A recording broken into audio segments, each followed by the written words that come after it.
Excelente, doctor. Usted ve que todo es posible. ¿Y tú me escuchas bien a mí? Sí, yo le escucho bien, doctor. Entonces, oiga, ¿cómo lo vamos a hacer? Yo le voy a pasar la presentación. Yo le aviso ahora, ¿ok? De acuerdo, gracias. Bien, de acuerdo. Señores, bienvenidos. Disculpen que nos tuvimos unos pequeños problemitas técnicos. Ya la doctora nos está acompañando. Se va a conectar por su celular porque tuvimos un problema a último minuto, pero no hay nada que nos detenga. Así que adelante, recuerden cerrar sus ventanas, la ventana que tengan abiertas si están conectados desde el móvil y concentrarse de que vamos ya a dar inicio en esta presentación. La presentación va a durar de 30 a 45 minutos y la doctora luego de eso va a responder preguntas. Vamos a hacer, por favor, a todos, bueno, ya aquí tienen el chat a mano derecha. Pueden ver el chat donde están las personas participando y ahí van a poder hacer las preguntas a la doctora Ruth que está conectada por acá. Vamos a hacer algo, por favor, a las personas que están viendo. Vamos a tirarnos una foto ahora, a la foto de la conferencia y por favor utilizar el hashtag Educación Continua Mayen, hashtag doctora Ruth Páez, el hashtag Aprende con Diario Salud y el hashtag Diario Salud. Vamos a estar pasando más adelante una encuesta de satisfacción para que por favor puedan completarla y va a ser de mucho uso para nosotros. También le queremos dar la notificación de que esto va a estar siendo grabado y se va a compartir luego en las redes de diariosalud.do y en las redes de Laboratorios Mayen. Esta conferencia es parte de una serie de conferencias que se está realizando para asistir a los profesionales de la salud ante la pandemia del COVID-19, brindándole herramientas para que puedan compartir con sus conocimientos profesionales de la altura de la doctora Ruth. Aquí les exhortamos a que nos sigan en diariosalud.do en las redes sociales. Entonces, doctora, ¿me escucha, verdad? Sí, perfectamente, gracias. Vamos a iniciar con su presentación, doctora. ¿Usted puede ver la pantalla? Sí, no. Ok, no se apure, guíese con su computadora la presentación que usted tiene, que yo voy a ir iniciando desde el slide número 1. ¿Ok? ¿De acuerdo? De acuerdo. Bien. Voy a estar por acá, usted me va indicando, ya tenemos el slide número 1, doctora, puede iniciar. Lo veo perfectamente. Excelente. Bien, buenas noches. Buenas noches a todos y gracias por esperar en lo que resolvíamos este pequeño inconveniente. Realmente agradezco la invitación a participar en esta actividad y revisar con ustedes interesantes artículos y una revisión más o menos amplia sobre los beneficios potenciales de la vitamina D frente a COVID-19.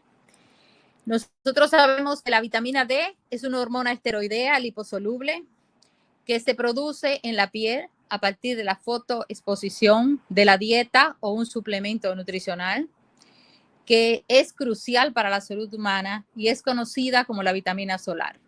Tiene múltiples funciones, funciones endocrinas, funciones autocrinas que vamos a ver en el desarrollo de esta actividad. La función endocrina por excelencia es la homeostasis del calcio sérico y las funciones autocrinas van a estar determinadas en células específicas para la transmisión genética.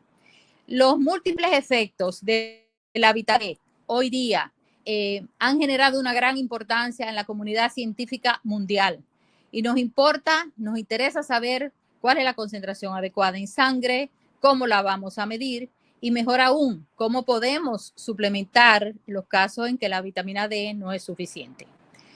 La fotosíntesis de la vitamina D, vamos a ver la imagen ahí, está aquí detallada. Nosotros vemos como la vitamina D se produce a partir de un sustrato en la piel que se llama 7-dehidrocolesterol, que por la acción de los rayos del sol en una concentración de longitud de onda de entre 290 a 315 nanómetros, produce la previtamina D3, que por acción del calor, una acción térmica, se va a convertir en vitamina D3.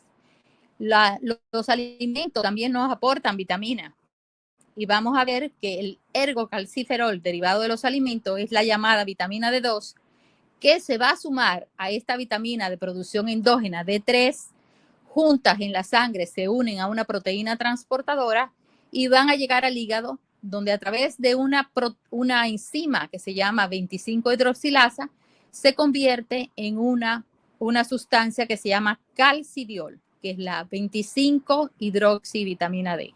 Este calcidiol va por la sangre a llegar al riñón y sufre un segundo fenómeno de hidroxilación, esta vez en el carbono 1, y por eso se llama 1,25-dihidroxivitamina D o calcitriol, que es una hormona biológicamente activa.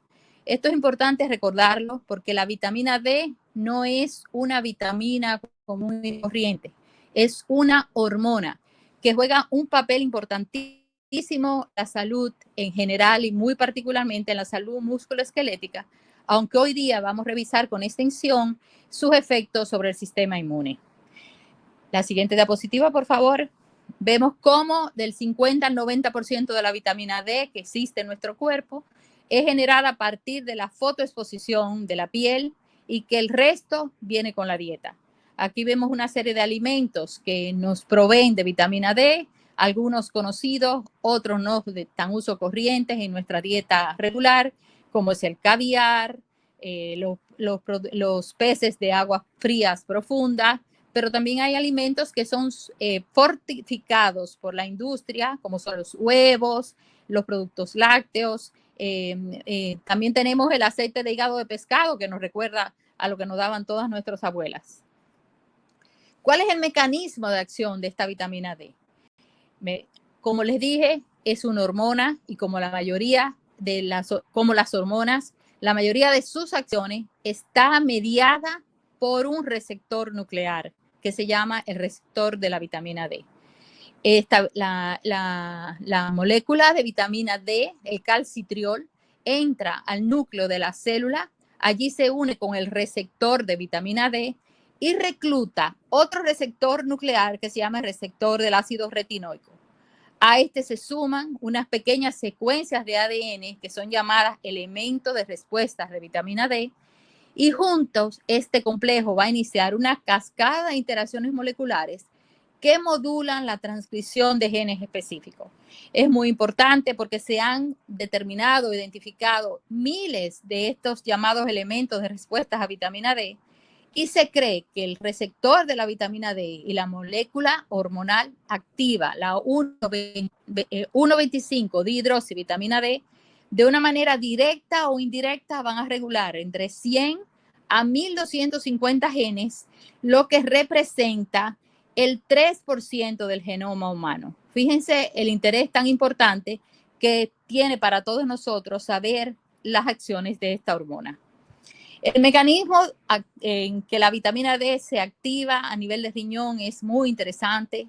La vitamina D llega con el filtrado glomerular a estas células del túbulo renal proximal y en la superficie apical de esta célula existe un receptor o dos receptores, uno que se llama megalina y cubilina, que van a permitir que la vitamina D unida a su proteína transportadora penetre al interior de la célula por un proceso llamado de endocitosis.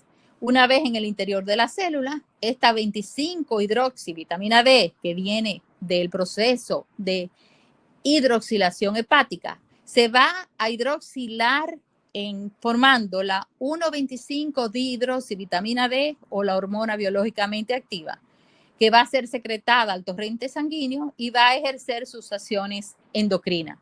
Pero de una manera muy importante, esta vitamina D, este calcitriol, hormona, que está en el interior de esta célula renal, se puede reciclar y separándose de la proteína transportadora, pasa al líquido intersticial y va a servir como sustrato para que células tan importantes como los monocitos y los macrófagos reciban el aporte de esto y por tener ellos el receptor de la vitamina D, son capaces, y la 21 y la 1-alfa hidroxilasa, son capaces de producir la hormona biológicamente activa que en ningún momento va a pasar a la circulación, sino que va a tener acción sobre la misma célula, lo que se llama una regulación autócrina. La prevalencia de la vitamina D es altísima. Se considera que alrededor del 50% de los países de todo el mundo van a tener una deficiencia de vitamina D. Y vamos a ver aquí cómo esta prevalencia es sumamente importante en todas las regiones del mundo. En este gráfico que está en su presentación, vemos la prevalencia de la vitamina D en tanto, me pasa la siguiente diapositiva, por favor, y la otra. La prevalencia de la vitamina D es alta y fíjense que en este gráfico, en las barras azules, está la prevalencia de la deficiencia de la vitamina D en las mujeres embarazadas y en las barras oscuras está la prevalencia de la deficiencia de la población general. Fíjense que la prevalencia es alta en prácticamente, como le dije, todas las regiones del mundo. Y si se fijan en el gráfico, en las regiones de Europa más al norte, todavía la prevalencia ocupa un porcentaje entre 70 al 100%. Entonces, no es difícil entender por qué en estas regiones fue donde la enfermedad COVID-19 atacó tan severamente con un grado de mortalidad tan importante. Me pasa la siguiente, por favor. Las causas de vitamina D. Es importante reconocer que la primera causa de deficiencia de la vitamina D es la inadecuada exposición a la luz solar. Como estamos todos ahora nosotros recluidos en nuestra casa con poca posibilidad de tomar el sol. Pero también nuestros padres, nuestros adultos mayores en sentidos generales también tienen una pobre oportunidad de solearse. Las ropas y los bloqueadores solares que tienen una protección de alrededor de un 30% disminuyen la síntesis de la vitamina D en la piel por encima del 90%, del 95%. Otros factores van a contribuir a la deficiencia de la vitamina D y de manera importante tenemos la pigmentación cutánea. El tener piel oscura, la gente, los mestizos, los mulatos, los morenos, los negros, la raza negra, tiene menor capacidad para producir vitamina D. Yo digo que es como que si vinieran con su propio protector solar. Y se ha demostrado que después de la exposición solar, la producción de esta hormona biológicamente activa se correlaciona inversamente con la pigmentación de la piel. Mientras la piel sea más oscura, mayor deficiencia de vitamina D o menor capacidad para producirla vas a tener. Y así también va a haber un menor nivel de 25-hidroxi en esta, perdón, y también se ha demostrado que mientras más bajo sea el nivel de la 25-hidroxi vitamina D en el momento de exponerse al sol, mayor va a ser la respuesta. O sea, mientras más deficiente eres, más capacidad tienes de responder ante la suplementación o la exposición solar. El envejecimiento, nos ponemos viejos y disminuye el sustrato en la piel para producirlo, pero también la enzima que actúa a nivel de riñón, convirtiendo la hormona biológicamente activa, está disminuida en los pacientes mayores. La estación del año, los países fríos tienen una producción de vitamina D en la piel, en su población prácticamente nula, entre los meses de octubre a marzo, que es lo que corresponde al invierno. La latitud, a mayor latitud, más alejados de la línea ecuatoriana, menor producción de vitamina D y una mayor deficiencia. La obesidad, ¿qué hace la obesidad? La vitamina D es liposoluble y la obesidad, el tejido graso, atrapa la vitamina D y en consecuencia va a llegar un menor sustrato a la hidroxilación hepática. Sabemos que hay una relación inversa entre el índice de masa corporal de más de 30, que es lo que define obesidad, más de 30 kilogramos sobre metros cuadrados, y la concentración sérica de vitamina D. Pero, ¿qué vamos a medir? Esto es sumamente importante porque con ello incurrimos a muchos errores. Debemos medir la 25-hidroxivitamina D sérica, no la 1,25-dihidroxivitamina D, que es la hormona activa. ¿Por qué vamos a medir la 25-hidroxivitamina D? A pesar de que es la forma inactiva de la molécula, porque es la forma principal circulante de la vitamina D en la sangre, porque tiene una vida media de 2 a 3 semanas y es el mejor indicador para evaluar el estatus de la vitamina D. La hormona activa, el calcitriol, circula en la sangre en una concentración que es 1000 veces menor que la 25-hidroxivitamina D. Es la hormona biológicamente activa y tiene una vida biológica de aproximadamente 4 horas. Su concentración está regulada por otros elementos hormonales como la PTH, elementos como el calcio y el fósforo. Y es importante determinar que este calcitriol no refleja el estatus sérico de la vitamina D. En consecuencia, para nosotros identificar deficiencia en un paciente y suplementarla, no es esta fracción la que vamos a medir. ¿Cuáles son las indicaciones para medir la 25-hidroxivitamina D? Prácticamente todos los organismos internacionales consideran que no se debe hacer un pesquisaje en la población general. Es decir, que no le vamos a medir vitamina D a todo el mundo. Sin embargo, si ustedes se fijan en esta gráfica, los grupos poblacionales son muy numerosos.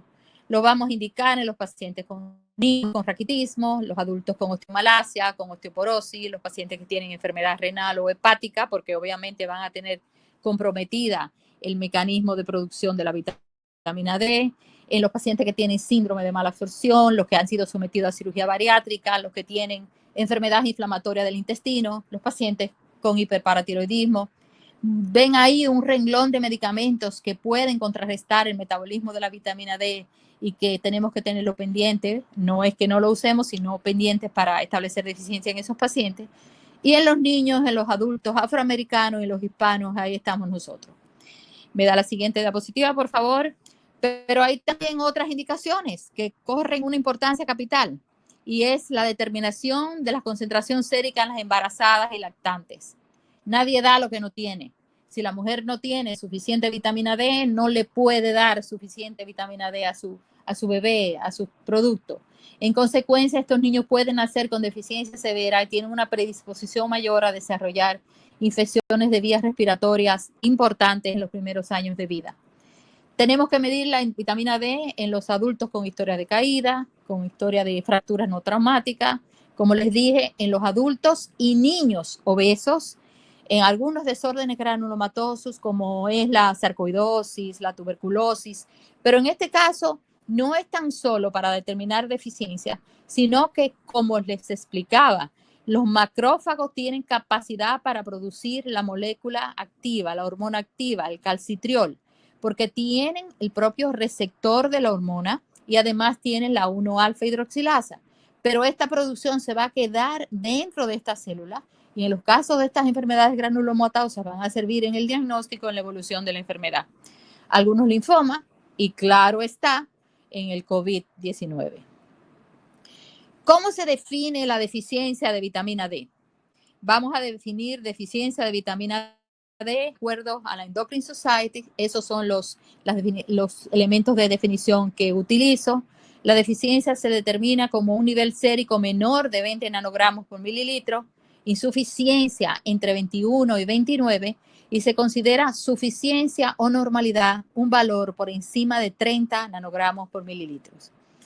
Esta es una representación gráfica. Me pasa la siguiente diapositiva, por favor, en que vamos a ver representado el nivel tóxico, representado en esta barrita negra que realmente es pobre, es muy rara la intoxicación por vitamina D. En la verde oscura tenemos los valores de suficiencia, pero con posible relación o efectos adversos. En la verde más clara tenemos los valores de suficiencia, insuficiencia en la rayita rosada, y en la roja la categoría de deficiente. Estos son de acuerdo a diferentes instituciones. Hay mucha controversia, hay mucha polémica.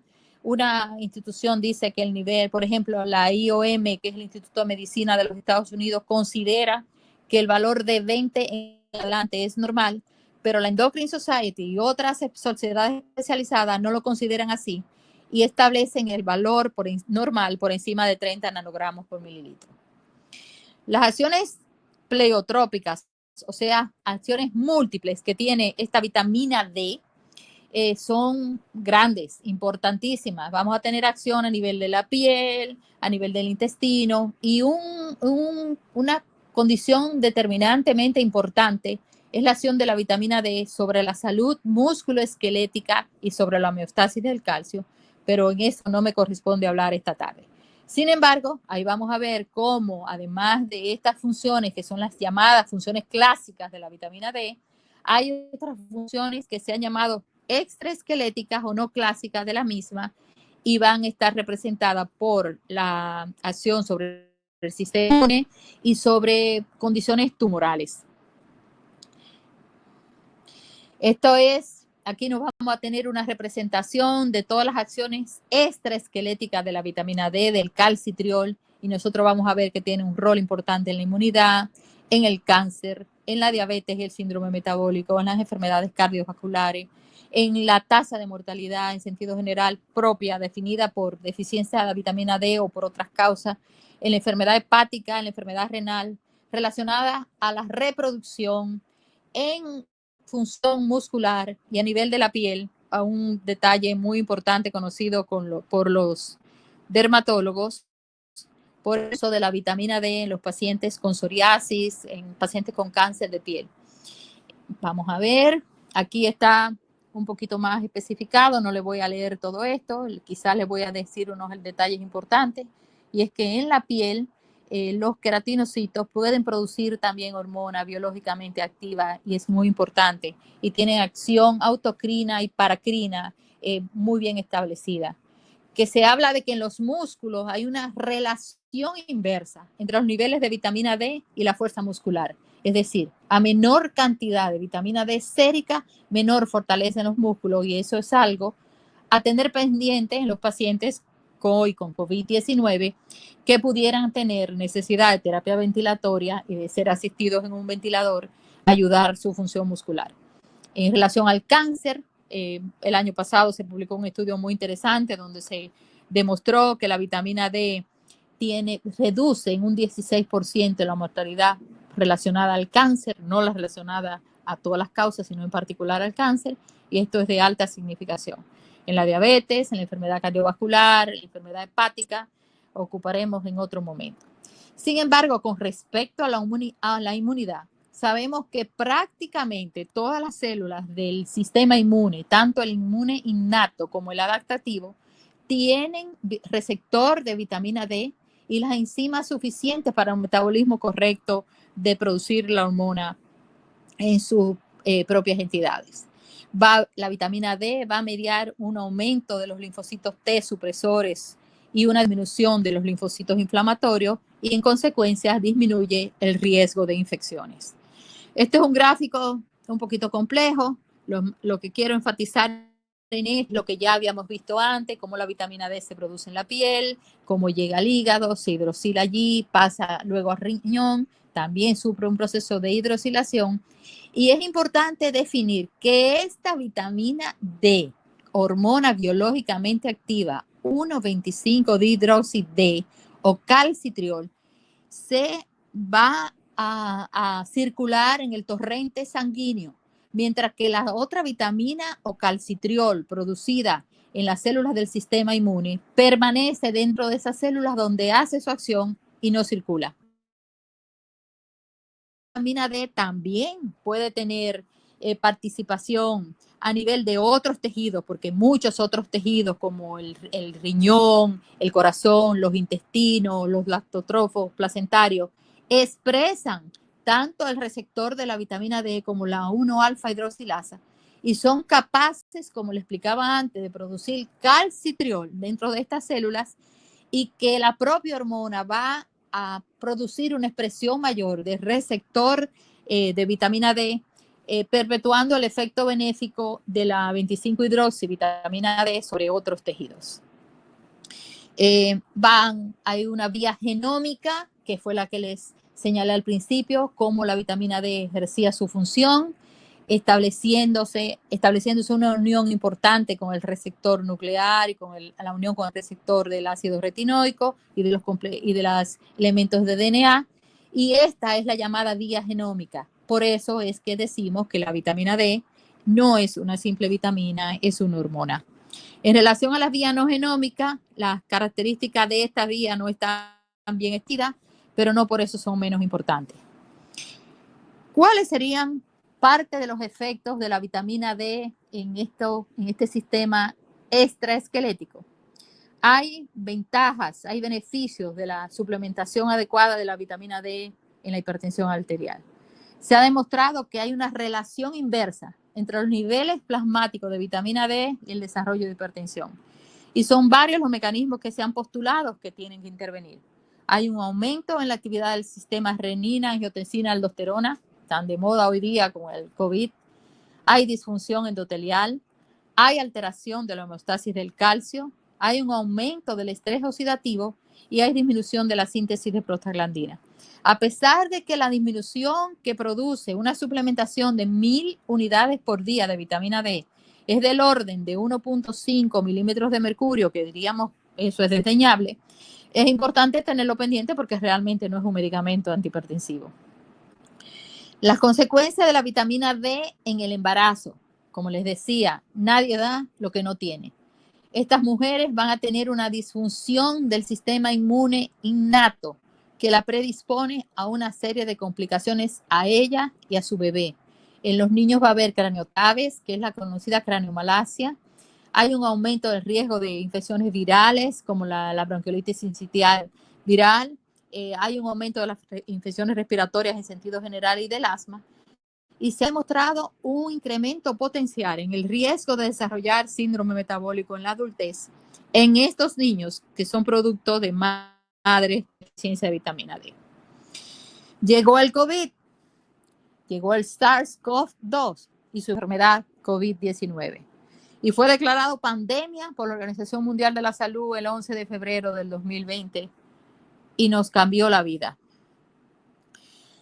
Generó el pánico, nos queríamos tirar de los moños, llegó una afluencia de comunicación en las redes sociales, en nuestros sistemas de computadora, en los vecinos, en los colegas, en la sociedad científica internacional. Todas las revistas especializadas han abierto sus puertas y muchas que teníamos que pagar mucho dinero por una inscripción costosa están ahora disponibles gratuitamente en el Internet. Porque existe la necesidad de que estemos todos informados frente a este enemigo tan poderoso. Pero llegó la información y también la preocupación. ¿Por qué la preocupación? Porque estamos ahora en una encrucijada de una avalancha de información que vamos a ver cómo salimos a camino. Si vamos a usar inmunomoduladores, si antivirales, si hidroxicloroquina, si la cloroquina, si el tocilizumab, que si vamos a aportar vitamina D. Todas esas cosas se van a ir aclarando sobre el camino porque la información es mucha y la experiencia es negativa en muchos casos y una experiencia positiva que tenemos que aceptar. ¿Pero qué pasó? No, lo que parecía ser de inicio una simple infección de vías respiratorias que podía complicarse en neumonía y síndrome de estrés respiratorio agudo, ya no es eso. Ya tenemos una playa de trastornos importantes, sobre todo la economía. Y nosotros nos hicimos todos unos expertos evaluando las imágenes tomográficas o radiográficas de la tomografía de tórax, hablando del infiltrado en vidrio esmerilado, que si en pavimentación loca, y que si es bilateral, que si es basal, todas las características. Los neumólogos y los que no somos neumólogos estamos adquiriendo destreza en eso. Pero empezó a sumarse los pacientes que ya no solo venían por infecciones respiratorias, sino que simplemente podían venir por anosmia o con manifestaciones de insuficiencia renal aguda. Los pacientes que por disregulación de la microbiota intestinal, por secundaria a la alteración de la inmunidad innata, vienen con una expresión de náuseas, diarreas, anorexia y diseusia, o sea, alteración de la percepción del gusto. Estos pacientes muchas veces pueden venir con episodios diarreicos sin evidencia de sintomatología respiratoria. A nivel del páncreas, el virus produce un aumento de la lipasa y de la amilasa y de la disminución de la secreción de insulina y favoreciendo insulinoresistencia porque produce afección tanto de la parte exócrina como de la parte endocrina del páncreas. En el hígado tiene una expresión significativa y ahí nosotros vamos a ver todos los reactantes de fase aguda que producen los fenómenos infecciosos e inflamatorios. Hay incremento del dímero D, del fibrinógeno, de la proteína C reactiva, que se considera que es un marcador subrogado, o sea, como un marcador sustituto de la severidad del COVID-19. Va a haber alteraciones en el metabolismo del hierro por las propias enzimas que se encargan de ello, a un aumento de la ferritina. Hay anemia propia de los procesos infecciosos e inflamatorios, hay linfopenia, pero también descritos cuadros de coagulación intravascular diseminada. Hay fenómenos de microtrombosis en todos los lechos vasculares, reacciones inflamatorias en la piel. En el sistema inmune hay incremento de la interleuquina 6, aumento del factor de necrosis tumoral alfa, aumento del interferón gamma y la famosa tormenta de citoquinas.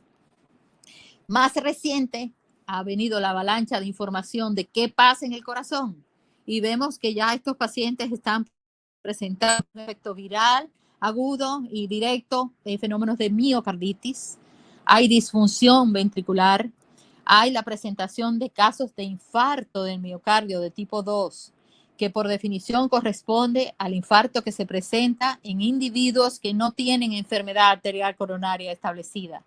Y los mecanismos que se plantean para que este infarto se produzca es una disminución del aporte de oxígeno por una desviación a la izquierda de la curva de asociación de hemoglobina por alteraciones en el metabolismo del hierro, la famosa tormenta de citoquinas, la disregulación del sistema renina-angiotensina-aldosterona que se produce por la upregulation de los EK2 después de la replicación viral en el interior de la célula, descritos casos de falla cardíaca, de cor pulmonales y microtrombosis en todos los lechos. ¿Cuáles son los antecedentes históricos que a nosotros nos llaman la atención y que tenemos que tener pendiente? Perdonen, aquí en los antecedentes históricos se estableció una conexión entre la vitamina D y las enfermedades infecciosas cuando en los 1800 se observó que los pacientes que tenían tuberculosis se favorecían de recibir el sol. Se establecieron los famosos solarios donde se llevaban los pacientes enfermos a tomar su dosis de sol con bastante frecuencia y mejoraba su condición de salud. Pero posteriormente se determinó que la 1,25 dihidroxivitamina D, o sea, el calcitriol, la hormona biológicamente activa, inhibía el crecimiento del Mycobacterium tuberculoso en cultivo de macrófagos humanos y ya se evidenció la asociación. O sea, ya no fue una simple observación de que los pacientes tuberculosos mejoraban cuando los ponían al sol, sino que se vio que había la presencia de péptidos antimicrobianos. Se identificaron luego que entre ellos uno que se llama la catelicidina, que confiere a las células epiteliales la capacidad de matar estos patógenos. Hay muchos estudios observacionales, estudios de aleatorización mendeliana, hay estudios de intervención y otros estudios aleatorizados y controlados por placebo, o sea, con todo el rigor científico, que han documentado los múltiples beneficios sobre la regulación del sistema inmune, favoreciendo la disminución de las enfermedades infecciosas del tracto gastrointestinal, del tracto respiratorio, así como muchos otros beneficios en las enfermedades inmunológicas y el cáncer. Este es un gráfico para recordarnos simplemente todo lo que abarca, todas las estructuras que abarcan el sistema inmune, recordando el sistema inmune innato con sus protagonistas principales, las células dendríticas y los monocitos y macrófagos, mientras que en el sistema inmune adquirido, que es un sistema más complejo, el protagonista va a ser el linfocito. Son dos sistemas, pero que funcionan de una manera integrada y coordinada en que va a determinar en gran parte el comportamiento de la salud del individuo frente a las enfermedades. Tengo aquí la representación de la inmunidad celular y la inmunidad humoral, representada por los anticuerpos producidos por las células B. Y recordamos que los epitelios son las barreras, la primera barrera de defensa del organismo frente a los procesos infecciosos. Los elementos sanguíneos, en la parte de los glóbulos blancos que intervienen en los fenómenos de inmunidad, los neutrófilos, eosinófilos, basófilos, y de una manera muy importante, la función de los monocitos y macrófagos y las células dendríticas. ¿Quiénes son estos señores? Estos señores, desde 1973, el doctor Steinman descubrió y presentó al mundo una nueva célula del sistema inmune que llamó células dendríticas. O sea, que las células dendríticas que forman parte importante del sistema inmune no la conocíamos y no estaban bien identificadas hasta hace 47 años. Más adelante, en el 96, el doctor Hoffman estudiando la mutación de un gen llamado TOL, como si fuera peaje, demostró el papel de este en la activación del sistema inmune, y en el 1988 se descubrió el receptor para este gen que se llamó el Toll-like receptor, que tiene una función sumamente importante que vamos a ver. En el 2011, estos 3 científicos fueron galardonados con el Premio Nobel de Medicina casi 50 años después de sus descubrimientos. Estos son los Toll-like receptor, que son 11 en el ser humano, y 12 en los monos. Pertenecen a una familia de los receptores de reconocimiento de patrones. ¿Qué es esto? Son proteínas transmembranas de tipo 1 que están caracterizados por un dominio extracelular, lo que vemos arriba, como la corona, que es rico en leucina, y una cola citoplasmática que queda en el interior de la célula, por eso se llama citoplasmática. Estos Toll-like receptores, los receptores parecidos a peaje, reconocen diversos patrones moleculares asociados a patógenos, que son los llamados PANS, y también patrones moleculares asociados a daño de células endógenas y del ambiente. Y presentan esto a las células del sistema inmune presentes en el endotelio vascular, el epitelio intestinal, los pulmones, en todo el organismo, para que el organismo inicie su proceso de defensa.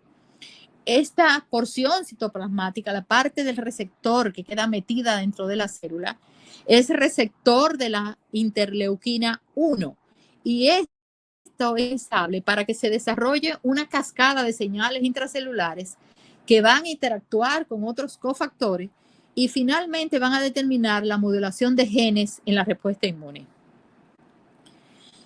¿Qué es esto aquí que les presento? Le presento la barrera intestinal epitelial. En presencia de una señal de vitamina D adecuada, lo que ven a su izquierda, que está representado con un signo de positivo, vamos a tener una barrera intestinal epitelial intacta, ejerciendo su función de barrera, con una homeostasis de su microbiota y con lo que se considera una tolerancia inmune. Nosotros vemos que en el gráfico se ven aquí que está constituida por una monocapa de células, es una sola capa, pero de cientos de miles de células que están muy juntitas, pegaditas unas con otras, y la función de esta estrecha unión es impedir la entrada de los patógenos. Vemos aquí representado a la izquierda el macrófago y a la derecha, pegado de las células del epitelio, las células dendríticas. Vemos cómo el macrófago activado es capaz de producir, como les decía, el calcitriol en su interior porque tiene receptor de vitamina D y 1-alfa hidroxilasa, que no pasa a la circulación, pero tiene efecto sobre la actividad biológica de estas células y de las células dendríticas. A nivel del macrófago se van a producir esos péptidos importantes antimicrobianos como la catenicilina y otros péptidos también, y también se expresan los receptores tipo peaje que les mencioné anteriormente. Si la respuesta inflamatoria, si en condiciones de una suplementación, una señalización de vitamina D adecuada, la forma en que se va a activar y cómo se va a comunicar el sistema inmune con el sistema adaptativo es estable, favorece lo que se llama una respuesta de tolerancia inmune. Nosotros vamos a ver cómo hay una activación de los linfocitos CD4, pero va a haber una disminución en la producción de interleuquinas inflamatorias y de factores de crecimiento que estarían presentes en los procesos inflamatorios. Y va a haber una disminución de la proliferación de los linfocitos B, una disminución de la producción de inmunoglobulina y también un trastorno en la diferenciación de las células plasmáticas. Si nos vamos a la derecha, en un contexto de deficiencia de vitamina D, la membrana epitelial intestinal va a tener aumento de su permeabilidad, hay disbiosis de la microbiota y hay inflamación de toda la mucosa. Fíjense cómo aquí se ven ya las células separadas, permitiendo en estas brechas que se hacen entre las células el paso de los patógenos. Y la forma en que se comunica el sistema innato, pasándole la información al sistema adquirido, es de una forma que genera inflamación.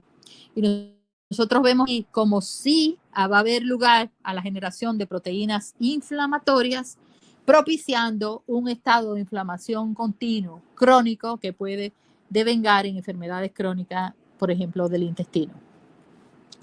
Tenemos aquí la representación del metabolismo de la vitamina D y las vías de señalización en la inmunidad innata.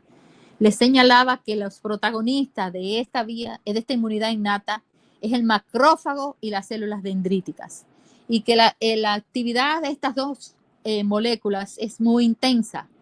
Ambos contienen el receptor de vitamina D y pueden, por la presencia de la 1-alfa-hidroxilasa en su interior, producir 25-dihidroxivitamina D, que es el calcitriol. Y nosotros vamos a ver cómo en estas moléculas se producen en los macrófagos citoquinas, quemoquinas, que son las mismas citoquinas, pero con una actividad quimiotáctica mayor. Se producen también los receptores de reconocimiento de patrones que les mencionaba, que están representados por los Toll-like receptors. Va a haber expresada la secreción de péptidos antimicrobianos como la catelicirina, que tiene un efecto benéfico destructor de elementos patógenos, y van a haber también señales de superficie que van a estar presentes. A la izquierda ven una imagen con otros patrones de reconocimiento que tienen que ver con el epitelio intestinal y que están relacionados con las enfermedades crónicas inflamatorias del intestino. Fíjense que las células dendríticas a la derecha van a producir interleuquina 10 y van a promover la activación de los linfocitos T regulatorios, los TREG cells, que tienen una actividad de favorecer la regulación del sistema inmune, llevando a tolerancia. Pero ¿cuáles son las vías de señalización del otro sistema, del sistema inmune adquirido, que es un sistema mucho más complejo, en el que van a intervenir ya células, los linfocitos B, los linfocitos CD nativos o los linfocitos T o células T naïf, pero que hay subtipos de estas linfocitos, como los linfocitos helper 1, los helper 2 o los linfocitos T regulatorios. Las células dendríticas tienen la capacidad, por la presencia de lo que se ha llamado el factor polarizante, de determinar que los linfocitos CD4 se deriven hacia formas menos agresivas en relación a la respuesta inmune. Como por ejemplo, vemos aquí que los CD4 activados y el factor polarizante hacen que estos linfocitos helper o colaboradores 1 inhiban su proliferación y disminuyan la secreción de todas estas interleuquinas que están aquí representadas, la interleuquina 2, el interferón gamma, la interleuquina 17, que tiene un alto poder inflamatorio, está relacionado incluso con algunas enfermedades autoinmunes como la artritis reumatoidea, y la disminución de las interleuquinas también 21. Va a pasar a un subtipo o un fenotipo de linfocitos que van a generar la producción de citoquinas antiinflamatorias como la interleuquina 4 y la interleuquina 10. La regulación de los linfocitos T regulatorios y la producción de todas estas sustancias que producen. También a nivel de los linfocitos CD4 va a haber una disminución, una supresión del complejo de histocompatibilidad mayor, tanto a nivel de las células dendríticas como a nivel de los CD4.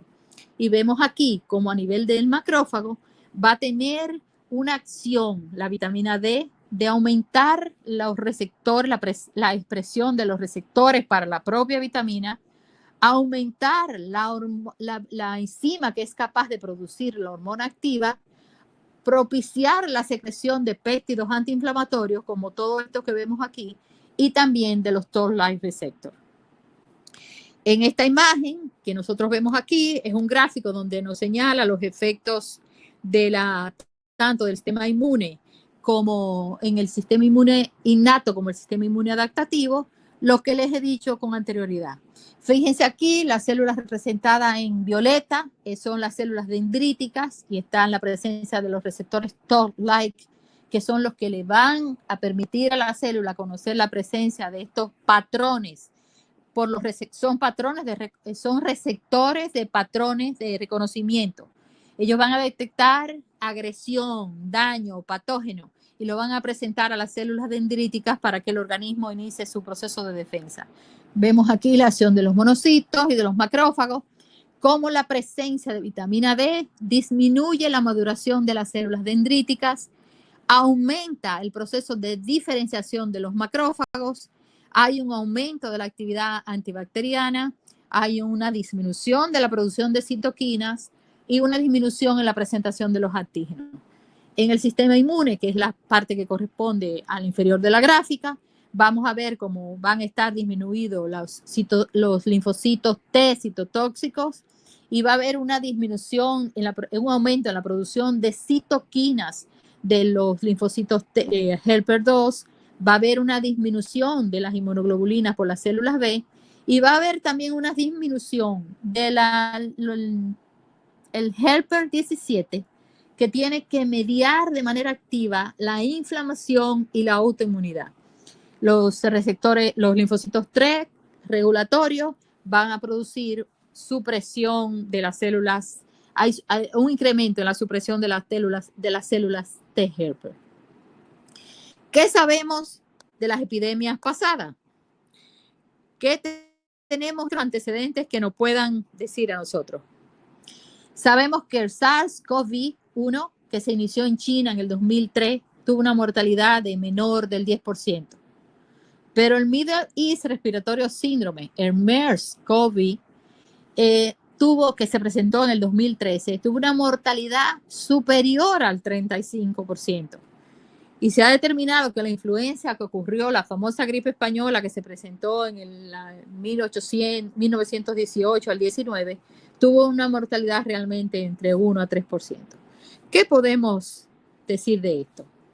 La prevalencia de la deficiencia de la vitamina D en el Medio Oriente es altísima. Si ustedes ven en todas estas ciudades, hay 6 representadas aquí, todas la prevalencia de la deficiencia está por encima del 80%.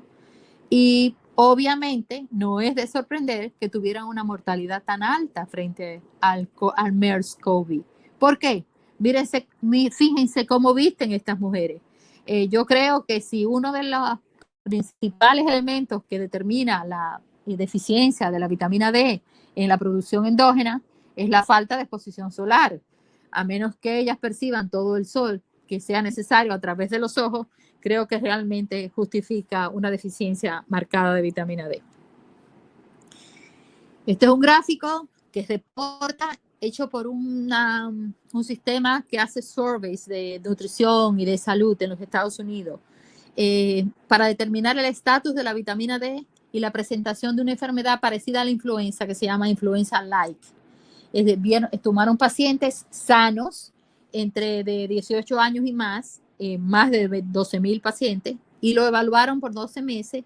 Y estos pacientes fueron evaluados por médicos cuando presentaban manifestaciones de infecciones de vías respiratorias altas. Y fíjense que sí hubo presentación de esta enfermedad parecida a influenza, pero que el porcentaje menor fue en aquellos que tenían un nivel, si lo ven aquí a la derecha, de un nivel de 25 hidroxivitamina D superior a 60 nanogramos por mililitro en la sangre, mientras que los que tenían debajo de 20 tuvieron una prevalencia de 12% en la presentación de este syndrome-like influenza. Hay muchos estudios, no los voy a mencionar todos, no los voy a agobiar con esto, pero son muchos estudios los que han evaluado la relación entre los niveles de la 25 hidroxivitamina D y los procesos virales. Estos estudios han tratado de evaluar la incidencia de estas enfermedades infecciosas con respecto a diferentes concentraciones de vitamina D. Y en este caso de este estudio participaron 198 adultos saludables y se le hizo una medición mensual de los niveles de 25 hidroxi D entre los meses de otoño e invierno en los años del 2009 al 2010. ¿Qué encontraron aquí? Que en los pacientes que tenían un nivel de vitamina D por encima de 38 nanogramos por mililitro, hubo una reducción de 2 veces menor del riesgo de infecciones agudas del tracto respiratorio y también una reducción significativa en el porcentaje de días de enfermedad. ¿Qué observación se hizo aparte en este estudio? Es que los niveles de vitamina D sérica eran un poquito mejor en los pacientes que tenían la piel clara, que tenían una constitución delgada y que tenían antecedentes de estar suplementados con vitamina D. Este estudio, vamos a ver aquí, este señor Scott Weiss publicó un editorial en la revista Thorax en el 2015 y él decía que él estaba de acuerdo que el nivel sérico de 30 nanogramos por mililitros que se recomendaban por la mayoría de los organismos regulatorios de salud es adecuada en lo que respecta a la salud musculoesquelética, pero está totalmente en desacuerdo con el nivel que propone la IOM de 20 nanogramos por mililitro. Él hace una acotación importante y dice que lo que sí está demostrado es que no se consigue suprimir la PTH a menos que los niveles séricos de la vitamina D estén alrededor de 40 nanogramos por mililitro. Y si es así, él considera que el nivel superior de 30 nanogramos por mililitro se queda corto y que niveles mayores de 40 a 60 nanogramos por mililitro, que serían como 100 a 150 nanomoles por litro, son requeridos para la preservación del sistema inmune. Vemos aquí como este otro estudio, como la hipovitaminosis de vitamina D se expresó en estos pacientes críticos, que se hacía una determinación de vitamina D sérica en las primeras 24 horas de ingreso y el objetivo de este estudio era evaluar la mortalidad al día 28. ¿Cuáles fueron? Fueron 135 los pacientes estudiados. ¿Y cuáles fueron los resultados? Bueno, ellos encontraron que el 74% de estos pacientes críticos que llegaban a la unidad de cuidados intensivos tenían deficiencia de la 25-OH vitamina D. Y que los que no sobrevivieron tenían todavía un nivel menor comparado con los que fueron sobrevivientes. Y consideraron que aquellos que tenían los resultados, que tenían un nivel menor de 10.9 nanogramos por mililitro, tuvieron una tasa alta de desarrollo de insuficiencia renal aguda.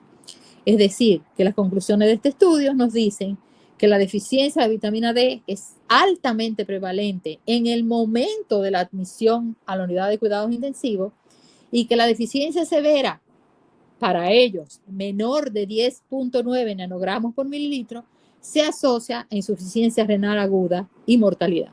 Le dije para ellos porque en este estudio fue el punto de corte que establecieron como nivel para la deficiencia severa. Algunos son un poquito más laxos y consideran que puede ser hasta 12.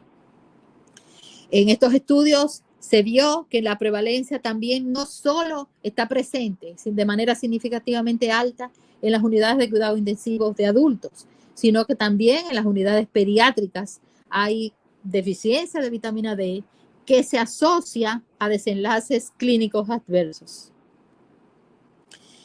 La severidad del COVID-19 en relación a la 25-hidroxivitamina D.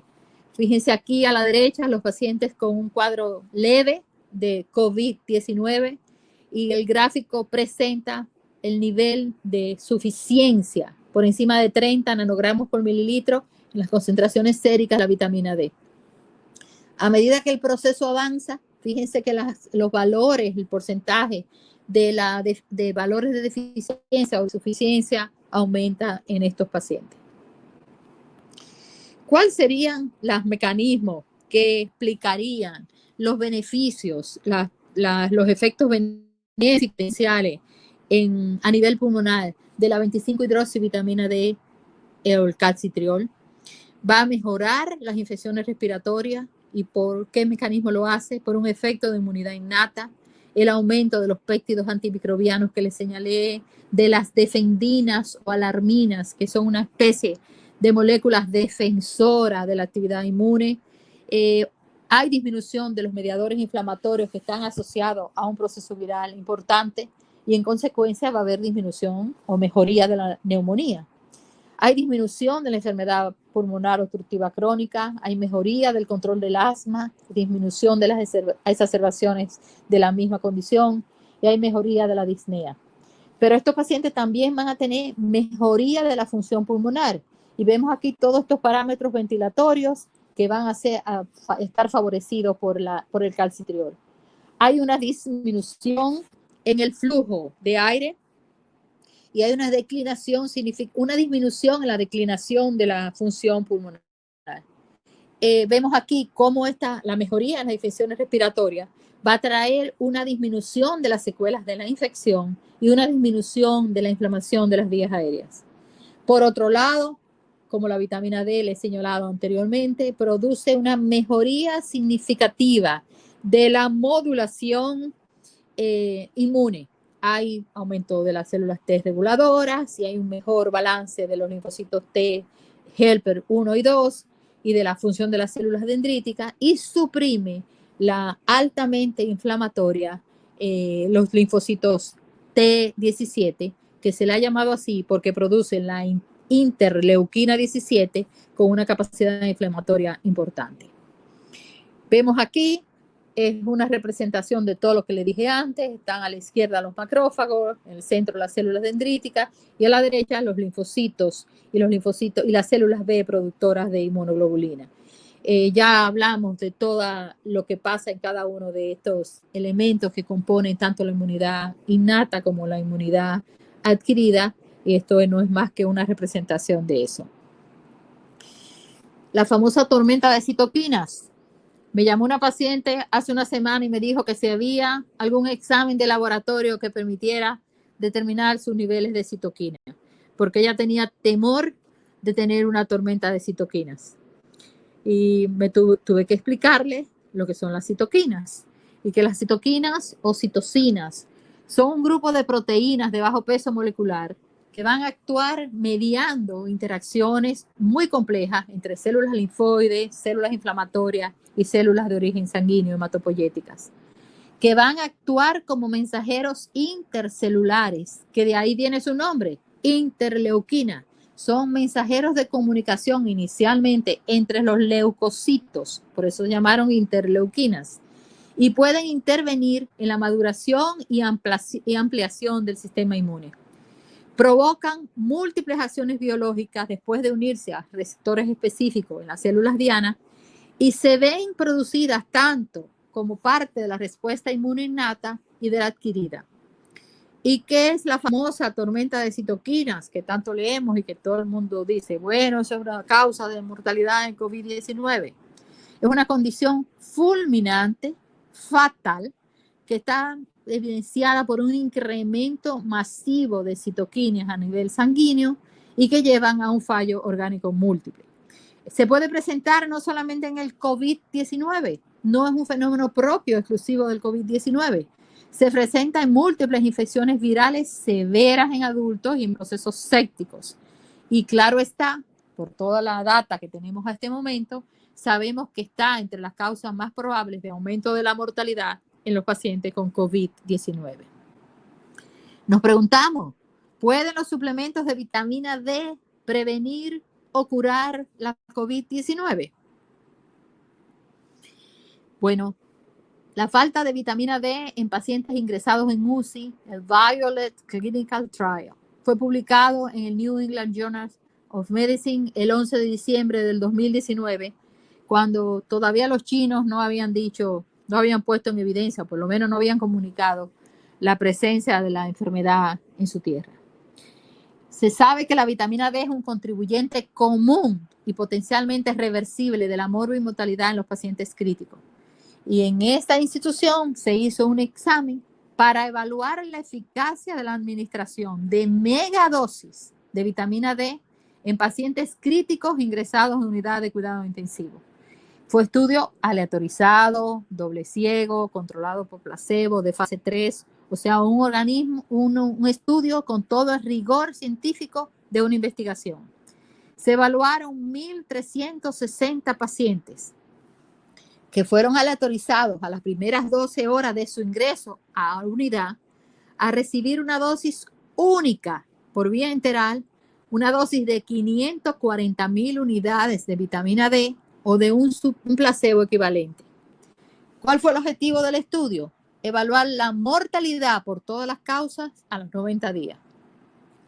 Los resultados de este estudio nos dicen que la administración temprana de dosis alta de vitamina D enteral no proporcionó ventaja sobre el placebo con respecto a la mortalidad a los 90 días y a otros resultados que fueron no fatales en pacientes críticos con déficit de vitamina D. Esto tiene significación porque esto es un estudio con todo el rigor científico en una cantidad de pacientes importante. Pero a finales, la semana pasada, sale publicado un artículo, lo que se llama preprint, de abril 30 del 2020. Preprint significa la avalancha de toda esa información, de todos esos estudios que se están realizando, que no han pasado por el escrutinio de los pares, de la gente que tiene que evaluar los estudios que van a ser publicados. Y que esto es propio de la situación de catástrofe mundial por el COVID-19. Es un estudio realizado con la data de 10 países que tuvieron un gran número de pacientes confirmados hasta el 20 de abril de 2020. Esa data muestra que la mortalidad por COVID-19 es dramáticamente desproporcionada en poblaciones diferentes y la razón no es bien conocida. Pero es conocido el impacto de la vitamina en aumentar la respuesta inmune y suprimir las proteínas. Este estudio va a investigar si la deficiencia de vitamina D tiene asociación con el COVID severo, partiendo del nexo que hay una relación estrecha entre la proteína C reactiva y la vitamina D, y entre la proteína C reactiva y el COVID severo. ¿Qué pasó aquí? Vemos en esta gráfica cómo el riesgo de desarrollar COVID severo en frente a los diferentes niveles de proteína C reactiva basado en la data reportada. Recordemos que la proteína C reactiva es un marcador muy sensible de inflamación y de procesos infecciosos generalizados y nos sirven tanto para identificar un proceso inflamatorio infeccioso en curso como para seguir la evolución y la respuesta al tratamiento. Entonces, fíjense aquí. En los pacientes que tenían riesgo de tener una proteína C reactiva alta, aquí está a la derecha el número de eventos que presentaron estos pacientes y el total de pacientes y el porcentaje en riesgo. El riesgo de tener una proteína C reactiva, recuerden que eran pacientes todos con COVID confirmado, o sea, no eran pacientes en quienes no estaba establecido el diagnóstico, eran pacientes con COVID confirmado. Quizás lo más importante es señalar aquí que el riesgo de proteína C reactiva alta dada un COVID severo se presentó en el 81% de los pacientes. Fue un 81% de riesgo. O sea, de tener una proteína C reactiva ante el caso de un COVID severo, que era lo esperable. El riesgo de tener una proteína C reactiva baja frente a un COVID severo, apenas el riesgo fue de un 19%. Y vemos todos estos números como nos dicen que hay una relación estrecha, importante, significativa entre los niveles de la proteína C reactiva y el desarrollo de COVID severo. Esta gráfica es importante porque saca a relucir determinadas condiciones. En el gráfico de la izquierda se ven los niveles de 25-hidroxi en los diferentes países. Y fíjense cómo la prevalencia es importante en todos estos países a nivel mundial. Los gráficos que están en líneas interrumpidas de Italia y de España están dados de esta manera porque la prevalencia fue establecida por estudios previos que se había hecho en esos grupos poblacionales, porque como bien dice el estudio, tienen una forma de pesquisar la vitamina D de manera muy deficiente. Y quizás esto podría ser una explicación plausible de por qué en estos dos países, tanto en Italia como en España, la afección de la enfermedad fue tan dramáticamente alta y una mortalidad también significativa. Hay una relación, riesgo de proteína C reactiva alta en relación al estatus de la vitamina D, también basado, estoy hablando de la data que nos está dando los estudios de esos 10 países, la data que reportaron esos 10 países hasta abril 20 de este año. En los pacientes que tenían un nivel de vitamina D normal, es decir, por encima de 30 nanogramos por mililitro, el riesgo de tener una proteína C reactiva alta es de un 45%, mientras que en la deficiencia severa, en la deficiencia que tenía menos de 10 nanogramos por mililitro, el riesgo de la proteína C reactiva alta era de un 63%. Si nosotros vemos en la parte inferior de la gráfica, una proteína C reactiva significativamente alta igual a un COVID severo. Mientras que un nivel de vitamina D significativamente baja, o sea, deficiencia severa, está asociado a una proteína C significativamente elevada. Y podríamos inferir que si corregimos el déficit de la vitamina D, el riesgo de desarrollar COVID severo, como fue lo que pasó en estos casos, disminuía en 15.6%. O sea, el riesgo de desarrollar COVID severo después de haber corregido el déficit de la vitamina D disminuía en prácticamente un 16%. Fíjense qué pasó aquí. Este gráfico es sumamente importante. A mí me gustó mucho porque habla del impacto de la edad en la inmunidad, tanto innata como adaptativa. Y nosotros sabemos que es una determinante de la respuesta del organismo ante el infección por el SARS-CoV-2, perdón. Miren aquí a la izquierda están los pacientes hospitalizados y están separados y graficados de acuerdo al grupo de edad. Y miren, y fíjense qué significativo esto. En este gráfico de la izquierda del número de pacientes hospitalizados en España, 145.429 casos, el 61% de ellos eran adultos mayores de 70 años y 20% de ellos fallecieron. Sin embargo, hay algo que me llamó mucho la atención de ese gráfico. Fíjense que la primera barra representa los pacientes hospitalizados que tenían menos de 10 años y el porcentaje de los pacientes hospitalizados en ese grupo de edad fue alrededor de un 58%. O sea que no es tan cierto la información que nos decía, el COVID-19 no le da a los niños. Sí les da, pero parece ser que la probabilidad de morir, parece ser no, establecido en este estudio, la posibilidad de morir de los niños frente a la infección por el SARS-CoV-2 es mucho menor que la que se produce en los pacientes de mayor edad, sobre todo por encima de 70 años, en esta data. Fíjense aquí que los pacientes que ingresaron a la unidad de cuidados intensivos y que fallecieron, en la gráfica de la derecha, los niños tuvieron una mejor respuesta y se plantea que es que el sistema inmune deficiente de los niños le permite una respuesta de tolerancia a la agresión con menor desenlace negativo, mientras que en los adultos que tienen mayor edad, sobre todo fíjense que el gráfico empieza a ser rojo a partir de los 60 años, establecido una mortalidad alta en este grupo poblacional y una posibilidad de incremento de la mortalidad por la presentación de la tormenta de citoquinas. Aquí vemos que la disparidad con respecto a la mortalidad se le atribuye a muchas hipótesis. Dicen que hay circulación de cepas diferentes del virus, que la que da en Italia no es la que da en España o en Alemania. A la idiosincrasia de las estrategias políticas, que no voy a hacer ningún comentario al respecto. A la calidad y al acceso de los sistemas de salud, a los factores demográficos, como la prevalencia de gente de mayor edad, envejeciente, y a factores socioeconómicos.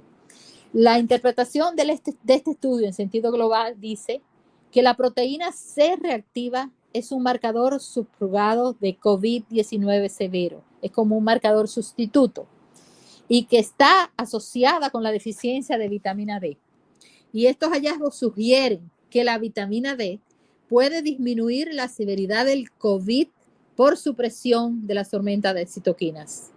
La vitamina D suprime la producción de citoquinas de manera simultánea, reforzando por un lado el sistema inmune innato y evitando por el otro lado la sobreactivación del sistema inmune adaptativo en respuesta a una gran carga viral.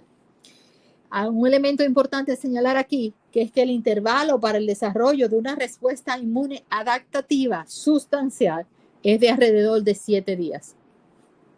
¿Qué nos dice esto? Que esos pacientes que presentan un proceso de incubación por días previos, posiblemente con síntomas muy banales, después del 7º día, el cuadro clínico cambia y es por eso que muchos pacientes llegan a solicitar ayuda en una condición avanzada de su enfermedad después de 7 días de ella.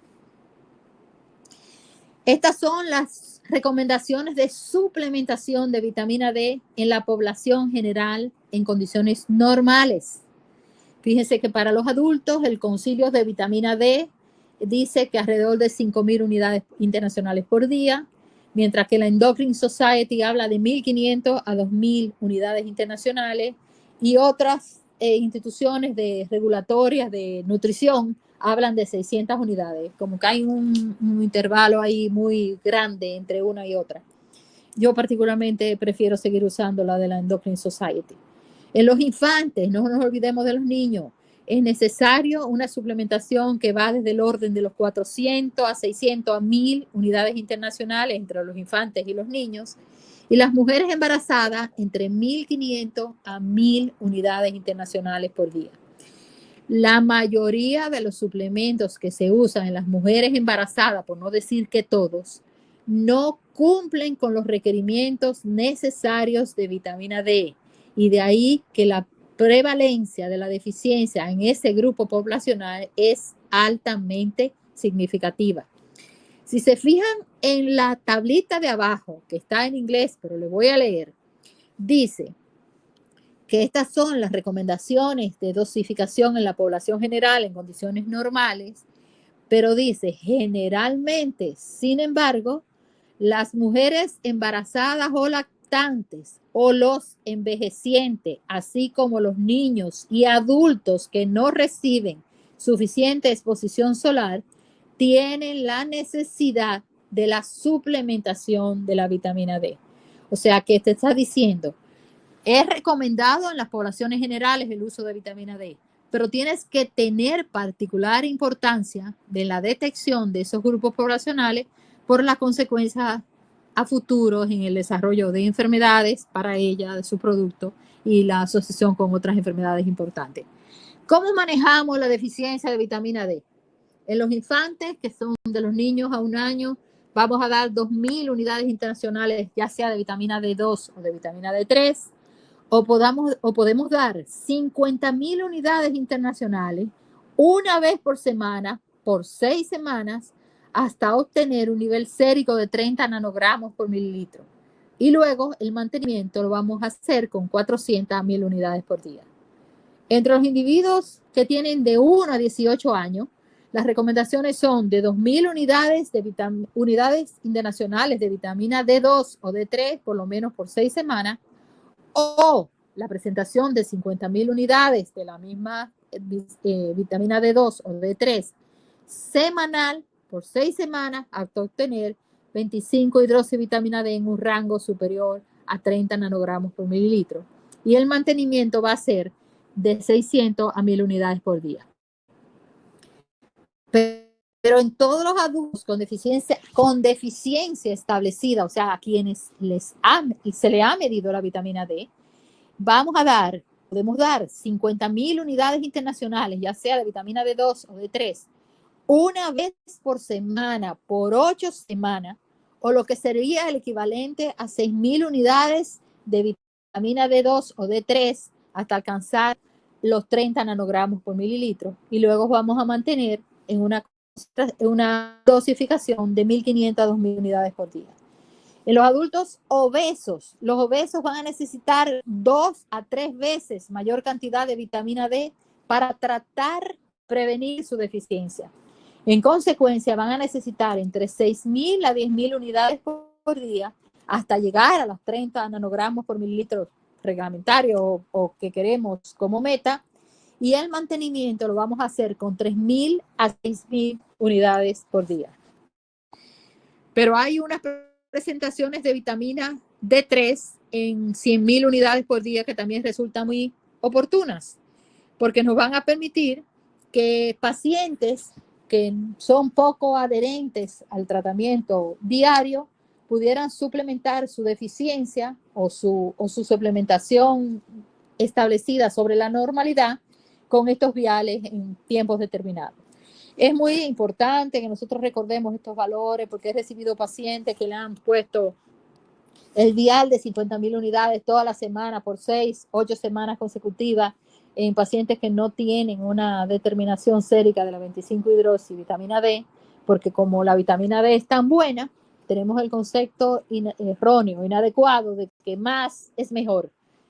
Además, si no hace daño, doctora, vamos a tomárnosla. Deme lo que usted considere o lo que el paciente compra over the counter.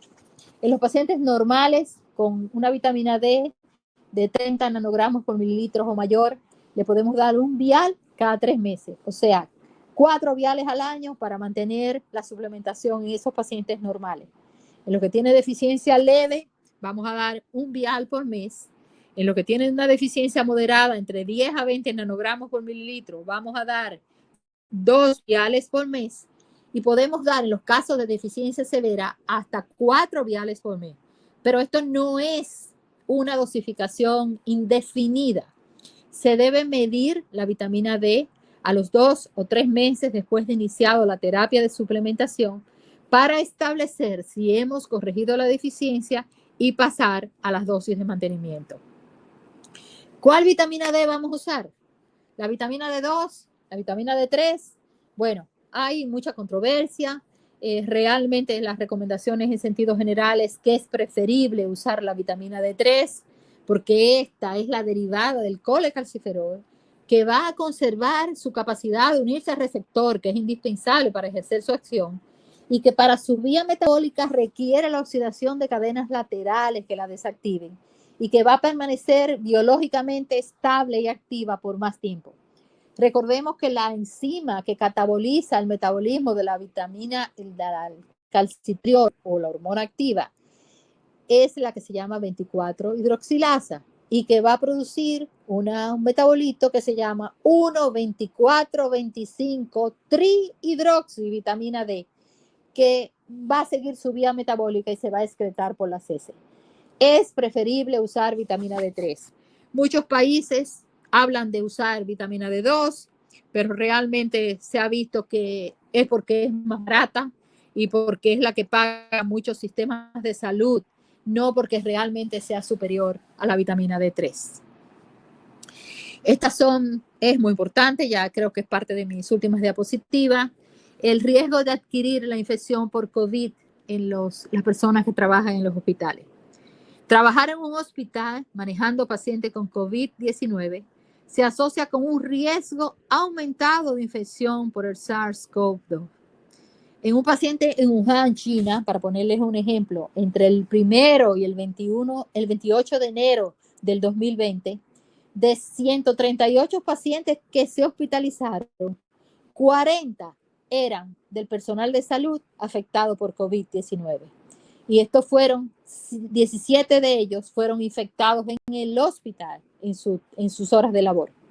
Para febrero 14 del 2020, habían más de 1.700 trabajadores de salud afectados por COVID y 6 de ellos murieron. Estoy hablando de esa localidad en China. Las recomendaciones son que en esta epidemia del COVID-19, todo el personal de salud que labora en hospitales, no necesariamente para la de todos los médicos que no estamos trabajando en los hospitales, deberían tomar un suplemento de vitamina D para aumentar las concentraciones séricas de la 25-OHD como un paso importante en la prevención de la infección y la propagación y evitar la propagación del virus. Esto también aplica a la tripulación de los barcos y los aviones y que la meta que se considera adecuada para lograr esto está entre 40 a 50 nanogramos por mililitro, que viene siendo de 100 a 125 nanomoles por litro. ¿Cuáles son los mensajes para llegar a casa? El rol de la vitamina D regulando favorablemente el sistema inmune está sustentado por múltiples estudios. Se sabe que impacta de manera benéfica al aumentar la capacidad del organismo para reducir las infecciones y disminuir los desenlaces adversos en muchas patologías, incluyendo el cáncer. Sin embargo, la comunidad científica a nivel mundial y los organismos regulatorios esperan por la evidencia que determine una relación causal, no una asociación, sino una relación causal entre la vitamina D y todos estos planteamientos que les he hecho. Al momento, no existe una recomendación consensuada o rigurosamente establecida de la dosis o el esquema que vamos a usar para suplementar la vitamina D frente al COVID-19. Las recomendaciones actuales al momento siguen las directrices previamente conocidas. Esas son las que ya les mencioné, las que le hice la presentación de las recomendaciones de corrección de deficiencia, insuficiencia o suplementación de la normalidad de la Endocrine Society del 2011, pero siguen vigentes hasta la fecha. Muchas gracias. Estos pajaritos no han seguido las recomendaciones del distanciamiento social. Parece que están muy enamorados y están muy cerquitas. Nos da envidia a todos. Buenas noches. Bueno, muchísimas gracias a la doctora. Yo le pido un gran aplauso por esta exposición magistral de la doctora. Doctora, no aprenda de internet, quédese ahí. Quédese con este expertise porque realmente estamos muy impresionados. Los piropos son múltiples. Tenemos una serie de preguntas, doctora. La vamos a hacer breve porque realmente entiendo que usted cubrió todas las inquietudes que se presentaron con todos los detalles que usted cubrió a carta cabal. Las personas están ahí todavía. Excelente, excelente. Muchas gracias, doctora. Felicidades. Después de paso todos esos comentarios. Vamos a aprovechar el tiempo, doctora. Y vamos a entonces hacer algunas preguntas que tienen. Tenemos a Héctor Oliva que pregunta, en insuficiencia de vitamina D, paciente geriátrico, ¿cuál sería la mejor forma, a su parecer, de suplementar vitamina D, tomando en cuenta riesgo de aumento de fractura según dosificación? Bueno, lo primero es, no hay aumento de riesgo de fracturas asociado a la vitamina D, a menos que sea en dosis excesivamente alta, en lo que se llaman megadosis, que son por encima de 300 o 500,000 unidades internacionales. La vitamina D asociada al calcio, porque sí, en el caso del manejo de la enfermedad ósea, es necesario la asociación con el calcio para el uso de la vitamina D. Vitamina D sola o calcio solo no han demostrado ser efectivo. Para una salud ósea adecuada se necesitan los dos elementos. Lo importante de la suplementación es medir la 25-hidroxivitamina D para establecer cuál es el esquema y dosificación que vas a necesitar. Yo siempre le digo a los pacientes, porque muchos no quieren pagar la determinación porque el seguro no lo paga o porque cuesta tanto, y fíjese, doctora, si es necesario, que yo les digo la siguiente analogía. Si vas a ahorrar para cambiar la nevera, no es lo mismo que ahorrar para cambiar el carro. Lo que requieres ahorrar para esos fines es diferente. Entonces, lo primero es establecer el nivel, el estatus de vitamina D en ese individuo que tiene todos los factores de riesgo, que es viejo, que es geriátrico, poca exposición solar, que hay disminución de la enzima, hay disminución del sustrato en la piel para la producción de la vitamina D. Lo primero es medir la vitamina D y establecer la dosis correcta. Ahora, si no tienes la posibilidad de hacer una medición porque no se puede, no porque no quieres, una suplementación de 2,000 unidades en esos pacientes asociado a calcio sería una recomendación adecuada. Bueno, seguimos con las inquietudes. Pregunta Altagracia Martínez. ¿Se está usando actualmente la VIT-D, en pacientes con COVID-19?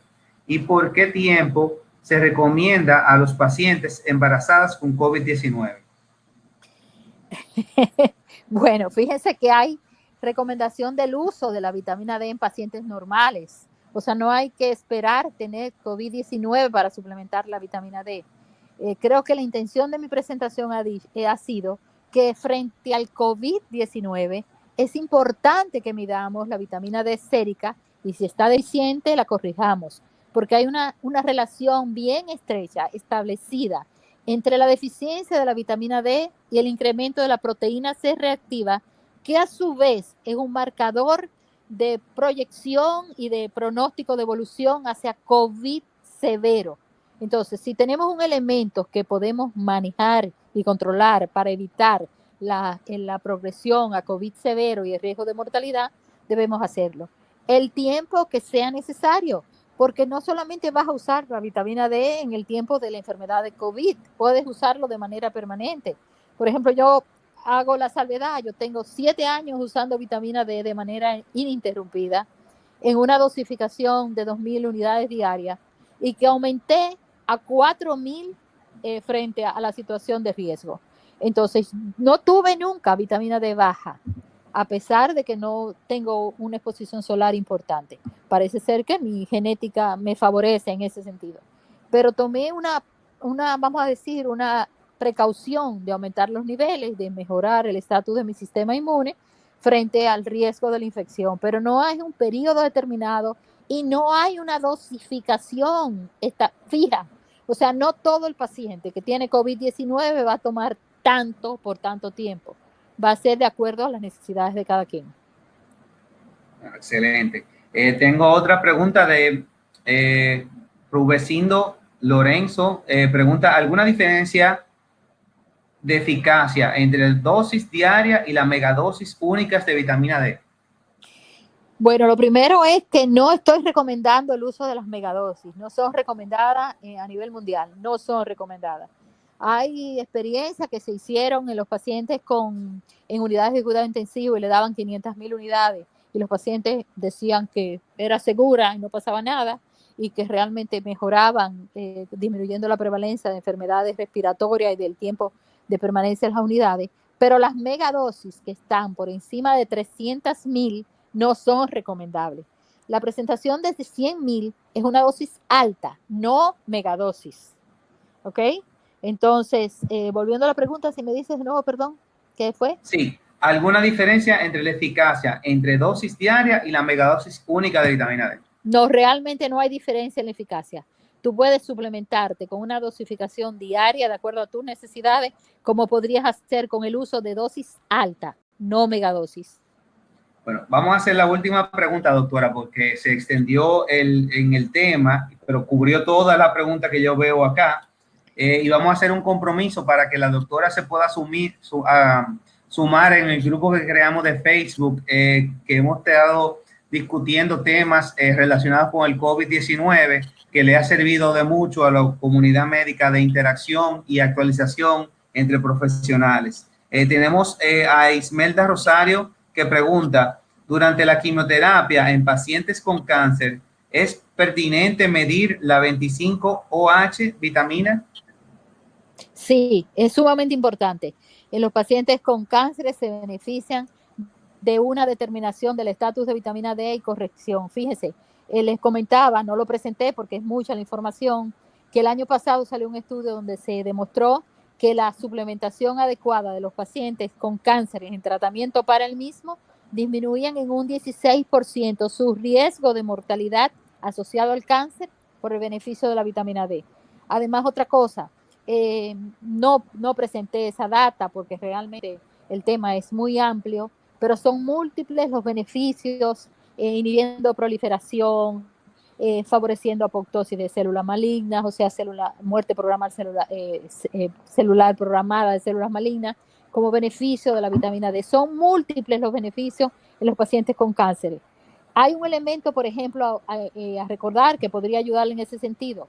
En los pacientes que tienen leucemias, que van a recibir tratamiento de trasplante de médula, es una exigencia de los protocolos determinar la vitamina D y corregirla antes de hacer el procedimiento de trasplante, porque se ha demostrado que los pacientes trasplantados en condiciones de deficiencia tienen una tasa de rechazo mayor que los pacientes en quienes se corrigió los niveles séricos. O sea, es mucha la información al respecto de los beneficios de la vitamina D en los pacientes con cáncer. Bueno, doctora, ¿quiere agregar algo más? No, realmente, bueno, sí, quiero decirle, lo primero es darle las gracias a todos por el apoyo, el mantenerse durante tanto tiempo. Yo creo que no se durmieron, Miguel, me dijiste. Después No, de 20 doctora, minutos, al contrario, o sea, la cantidad de personas dándole las felicitaciones y preguntando dónde pueden conseguir algunos de los slides con especificaciones que estaban mostrando, ha sido infinita. Le vamos a dar después los comentarios. Yo la recomendación que quiero hacerles es que no tomen vitamina D de manera indiscriminada. Yo pienso que la utilidad de hacer la determinación sérica para establecer cuál es la terapia recomendada es válida. Sin embargo, la dosificación de 1.500 a 2.000 unidades internacionales como suplementación en las poblaciones generales irían bien. Pero fíjense que no estoy diciendo que ni para prevenir ni para curar COVID-19 ni ninguna otra condición, simplemente como una recomendación de suplementación en los diferentes grupos poblacionales. Gracias. Siempre la mejor medicina es la preventiva. Exactamente. Doctora, yo quiero pedirle de nuevo un gran aplauso digital a la doctora. Felicitaciones, doctora, por esa excelente charla. Queremos agradecer a Laboratorios Mayen por esta iniciativa de apoyar a esta serie de conferencias en apoyo a lo que es el personal de salud, dando la información necesaria en estos tiempos de pandemia. Queremos darle las gracias a todo el equipo dentro de Mayen con los productos de Triamin, vitamina D de 100.000 unidades y Ademilos de 600 miligramos, 1.000 unidades, comprimidos bucos dispensables. Muchas gracias, doctora, por la corrección. Queremos hacer una serie de recomendaciones. Mañana tenemos otra conferencia con la doctora Pura Enríquez. Pueden entrar a diariosalud.do/participa y ahí podrán ver la cantidad de conferencias que ya hemos realizado con el tema del COVID-19, con el apoyo de Mayen y las que vienen, como la de la doctora Pura Enríquez mañana y una tremenda neumóloga que vamos a tener a final de mes también. Última invitación de invitarlos a todos a que sigan a Diario Salud, se suscriban a nuestro boletín, puedan seguirnos en las redes sociales de Diario Salud y darle las gracias de nuevo, muy especialmente a la doctora Ruth Baez por haberse dedicado tanto tiempo para nosotros para poder difundir esta información valuable. Mañana le estarán llevando la repetición de esta conferencia para que la puedan compartir con los colegas que no pudieron entrar y va a estar colgada en Aprende con Diario Salud también para cualquier persona que quiera luego actualizarse sobre esto. Vamos a invitar a la doctora que se sume al grupo de Facebook que tenemos sobre la jornada de COVID-19 que tenemos en Diario Salud. Y señores, queremos desearles muy buenas noches. Manténganse salvo y hasta... recuerden la encuesta de salir, antes de salir, en la parte de arriba, en el chat, está colgado el enlace de la encuesta, por favor, de evaluación de esta conferencia y de la plataforma. Así que muchísimas gracias, señores, y que pasen buenas noches. Doctora, muchísimas gracias y felicidades por tan especial exposición. Gracias, Miguel.